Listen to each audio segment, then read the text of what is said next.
Britain में आ गई मंदी।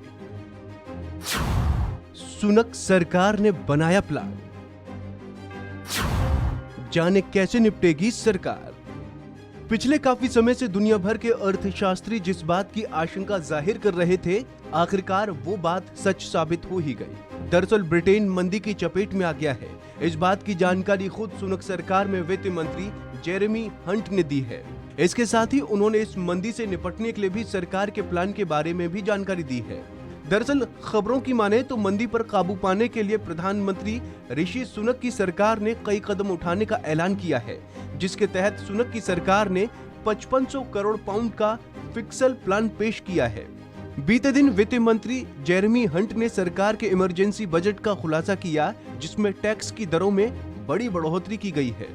खबर में आगे बढ़ने से पहले आपको ये जानना बेहद जरूरी है कि ये मंदी होती क्या है। तो आपको बता दें कि अगर किसी देश के सकल घरेलू उत्पाद यानी जीडीपी में लगातार 6 महीने यानी 2 तिमाही तक गिरावट आती है तो इस दौर को इकोनॉमी में आर्थिक मंदी कहा जाता है। आमतौर पर मंदी के दौरान कंपनियां कम पैसा कमाती हैं, वेतन में कटौती होती है और बेरोजगारी बढ़ जाती है। इसका मतलब ये है कि सरकार को सार्वजनिक सेवाओं पर इस्तेमाल करने के लिए टैक्स के रूप में कम पैसा मिलता है।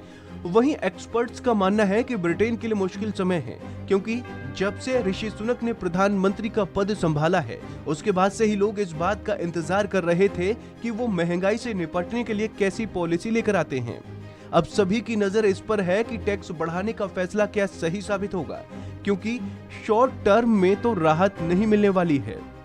वहीं सुनक सरकार में वित्त मंत्री जेरेमी हंट ने सरकार के इमरजेंसी बजट के बारे में जानकारी देते हुए सरकार का प्लान बताया। उन्होंने कहा कि एनर्जी कंपनियों पर विंडफॉल टैक्स को 25% से बढ़ाकर 35% कर दिया गया है। इलेक्ट्रॉनिक जनरेटर पर 45% का टेम्परेरी टैक्स लगाया गया है। इसके अलावा टॉप टैक्स के दायरे में अब 1.25 लाख पाउंड सालाना कमाने वाले लोग भी आएंगे। साथ ही सुनक की सरकार ने ऐलान किया है कि इलेक्ट्रिक गाड़ियों पर 2025 से एक्साइज ड्यूटी नहीं लगेगी। जेरेमी हंट ने हाउस ऑफ कॉमन्स में ऑटम स्टेटमेंट पेश किया, जिसका समर्थन ब्रिटिश प्रधानमंत्री ऋषि सुनक ने किया। ब्रिटेन में महंगाई काबू में आने का नाम नहीं ले रही है, इस वजह से सरकार ने टैक्स की दरों में इजाफा किया है। पूर्व पीएम लिज ट्रस के मिनी बजट के कारण सरकार को झटका लगा था। बजट के साथ स्वतंत्र इकाइयों OBR की एक रिपोर्ट भी जारी की गई। इसमें कहा गया है कि रूस यूक्रेन की बीच जंग की वजह से एनर्जी की कीमतों में जोरदार इजाफा हुआ है। इस वजह से ब्रिटेन की इकोनॉमी को काफी नुकसान पहुंचा है। रिपोर्ट में कहा गया है कि 2024 तक अर्थव्यवस्था में सुधार की कोई संभावना नजर नहीं आती।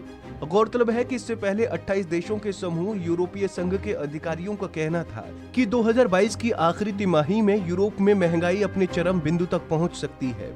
यूरोपीय आयोग के मुताबिक 2023 की पहली तिमाही तक आर्थिक गतिविधियां चरमराती रहेंगी। उम्मीद है कि यूरोप में वसंत में विकास फिर लौट आएगा। महंगाई को प्रमुख कारण बताते हुए आयोग ने कहा कि पीछे धकेलने वाली ताकत के कारण मांग अभी सुस्त पड़ी है।